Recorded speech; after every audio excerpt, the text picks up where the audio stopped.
सभी प्रिय विद्यार्थियों को ढेर सारा नमस्कार। My self doctor Mukesh Kumar, स्वागत है आपका हमारे एम के चैनल में। जैसा कि आप यहाँ पर देख पा रहे होंगे, साइंस, बायोलॉजी और मैथमेटिक्स वालों के लिए यहाँ पर एनएमसी ने बहुत ही बड़ी खुशखबरी दी है। नेशनल मेडिकल कमीशन ने पूरा यहाँ पर आपको मैं एक्सप्लेन करने वाला हूँ और बहुत ही बड़ा अपडेट आपके लिए रहने वाला है। तो चलिए पहले इसको हिंदी में मैं आपको एक्सप्लेन कर देता हूँ। और इतना ही नहीं, यहाँ पर ऑफिशियली वेबसाइट पर भी ये अपडेट आ चुका है। ये देखिए, यहाँ पर भी आप चेकआउट कर सकते हो, साइंस, बायोलॉजी और मैथमेटिक्स वालों के लिए। तो चलिए यहाँ पर न्यूज को चेकआउट कर लेते हैं। मेरे प्रिय विद्यार्थियों, जैसा कि यहाँ पर अच्छे से एक्सप्लेन किया हुआ है और हर एक न्यूज में काफ़ी ट्रेंड कर रहा है ये मैटर, साइंस, बायोलॉजी और मैथमेटिक्स वाला। यहाँ पर बड़ा बदलाव एनएमसी ने किया है। एनएमसी ने जारी की गाइडलाइन 2024 से लागू होगा नया नियम। तो इसके मुताबिक मैथ्स के छात्र, जो मैथमेटिक्स, जो गणित के छात्र है, अब बायो लेकर दे पाएंगे नीट। जेई वालों के पास होगा मेडिकल एंट्रेंस देने का मौका, यानी कि जो अब जेई की तैयारी करते हैं वो नीट का एग्जाम भी यहाँ पर दे सकते हैं। उनके लिए कंडीशन ये है कि उनके पास देखो यहाँ पर एडिशनल सब्जेक्ट होना चाहिए। पहले यहाँ पर क्या था कि जिनके पास फिजिक्स, केमिस्ट्री, बायोलॉजी और इंग्लिश सब्जेक्ट है वही इस एग्जाम को दे पाते थे, नीट को। लेकिन अगर आपके पास एडिशनल में, जैसे अगर ये सब्जेक्ट अवेलेबल है, जैसे मैथमेटिक्स होता है बहुत सारों के पास, physics, chemistry, biology, mathematics, English, तो भी वो इस एग्जाम को दे सकता है। या फिर एडिशनल में दूसरे सब्जेक्ट है तो भी आप नीट का एग्जाम दे सकते हो। पहले ये वाला विकल्प नहीं था। बढ़ेगा कंपटीशन, मैथ के छात्रों को मिलेगा ऑप्शन। लेकिन देखो यहाँ पर डरना बिल्कुल भी नहीं है। अब यहाँ पर आप बोलेंगे सर क्यों?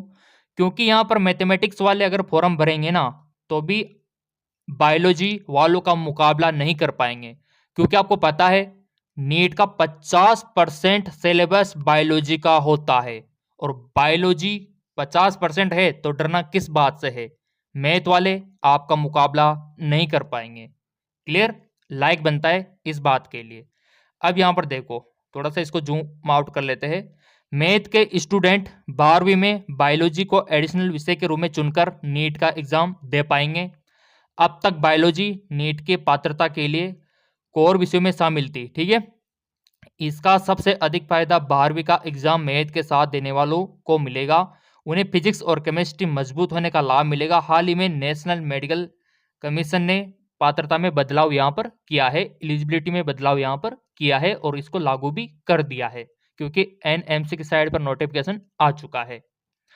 पात्रता के लिए 11वीं 12वीं में physics, chemistry, biology, biotechnology, English लेना अनिवार्य था। एनएमसी ने यहाँ पर नोटिस जारी किया है और न्यू एजुकेशन पॉलिसी के तहत विषयों का चयन यहाँ पर लचीलेपन को देखते हुए निर्णय लिया है कि सब्जेक्ट कॉम्बिनेशन को लेकर एनएमसी के पास भी काफ़ी कवरेज आ रही थी और नीट यूजी में 50% बायोलॉजी के सवाल रहते हैं, 50% केमिस्ट्री, फिजिक्स के रहते हैं। बायोलॉजी में थ्योरी पार्ट अधिक होता है, जैसा कि आपको पता ही होगा। साल 2024 में यह बदलाव, बड़ा बदलाव, बहुत ही बड़ा, और पात्रता से पहले नीट के सिलेबस में भी बदलाव हुआ था और वो वीडियो मैंने चैनल पर अपलोड कर रखा है, जाकर देख लेना कि 2024 का जो सिलेबस है उसमें क्या बदलाव किया है। तो यहाँ पर एडिशनल में अगर सब्जेक्ट है मैथमेटिक्स तो भी आप दे सकते हो। और काफ़ी सारे कुछ कमेंट आ रहे थे, उनको मैं थोड़ा सा यहाँ पर देख लेता हूँ, फिर इसके ऊपर चर्चा हम करेंगे। ओके, तो यहाँ पर आपके कमेंट मैंने ओपन कर लिए और हर एक कमेंट का रिप्लाई यहाँ पर मैं दूंगा और काफ़ी कुछ सीखने को आपको मिलेगा।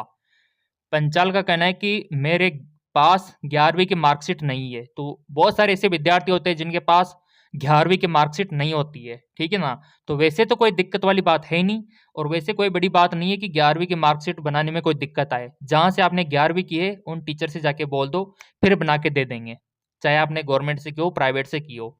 ऐसी कोई दिक्कत वाली बात नहीं है, क्योंकि अधिकतर जो मार्कशीट चाहिए होती है वो 10वीं की चाहिए होती है, 12वीं की चाहिए होती है, क्योंकि बोर्ड एग्जाम यही होता है, ठीक है ना। पंचाल, बढ़ते आगे की ओर।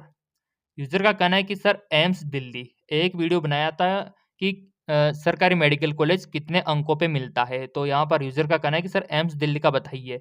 तो मैंने आपको बताया था ना कि एम्स दिल्ली का देखो आपको 720 नंबर का पेपर होता है ना, तो दिल्ली अगर आपको टॉप के लेवल के चाहिए तो साढ़े यहाँ पर 650 के ऊपर अंक आपको लाना होगा, है ना? 700 के करीब, तब जाके आपको मनचाहा मिल पाता है। क्लियर? अगला, एम्स गुवाहाटी में क्या-क्या कोर्स है? तो देखो एम्स गुवाहाटी में मैं आपको बता दूँ जितने भी एम्स है, सभी में एमबीबीएस होता है, ठीक है? और बीएससी नर्सिंग होता है, ठीक है? पैरामेडिकल का कोर्स होता है। आपको कौन-सा करना है? अंशु, प्लीज़ बताइए। सारे कोर्स अवेलेबल है, कुछ एक को छोड़ के। तभी तो एम्स देखो एम्स तो बहुत बड़ा होता है। इंडिया में टॉप लेवल के हॉस्पिटल होते हैं ये एम्स। तो यहाँ पर तो सारे कोर्सेज होंगे बेटा। अगला, Simran, sir AIIMS Delhi BS nursing के बाद क्या कॉन्ट्रैक्ट जॉब मिल जाती है? नहीं बेटा, वो तो आपको कॉम्पिटिशन तो एग्ज़ाम देना ही पड़ेगा। आप कहीं से भी करो, कॉम्पिटिशन का एग्ज़ाम देना ही पड़ेगा, तभी जाके आप आगे बढ़ पाओगे, ऐसा है। ठीक है ना सीमा? संजय का कहना है सर बीएस नर्सिंग हिंदी में होता है क्या? हाँ बेटा, देखो हिंदी और इंग्लिश दोनों में होता है, लेकिन कुछ राज्य ऐसे हैं और कुछ यूनिवर्सिटी ऐसी है जहाँ पर इंग्लिश में होता है, जैसे कि यूपी में अटल बिहारी, ये अपना एग्ज़ाम इंग्लिश में ही करवाती है ना? तो ऐसे और भी काफ़ी सारी यूनिवर्सिटी है, बाकी अधिकतर हिंदी और इंग्लिश में ही रहता है दोनों।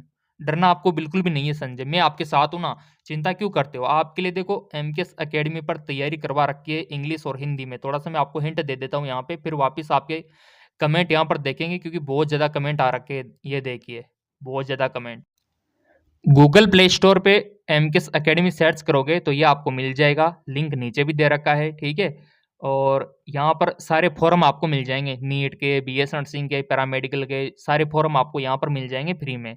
और इस एप्लीकेशन की खास बात है कि यहाँ पर आप लाइव क्लास ले सकते हो, रिकॉर्डेड ले सकते हो, नोट्स ले सकते हो, टेस्ट सीरीज ले सकते हो, प्रैक्टिस एमसीक्यूज ले सकते हो, ओल्ड पेपर आप ले सकते हो, कोचिंग क्लासेज आप ले सकते हो।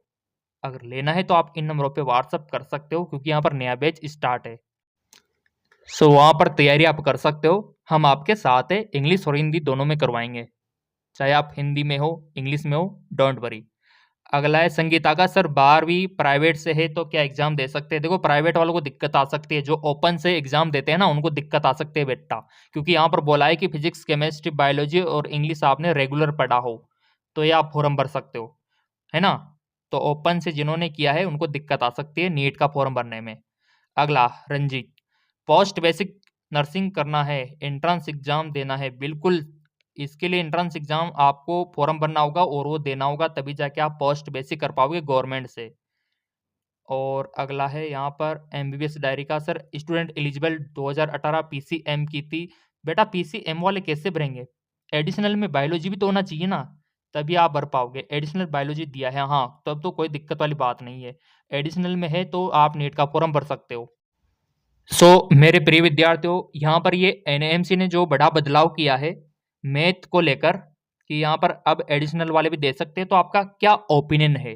आपकी जो भी राय है वो कमेंट करके मेरे को बता सकते हो, फिर उसी के अकॉर्डिंग काम करेंगे और तैयारी करनी है, चाहे आपको नीट का या फिर बीएस नर्सिंग का, तो नीचे लिंक दे रखा है टेलीग्राम का, एमकेएस अकेडमी का, उसको फ्री में आप जॉइन कर सकते हो।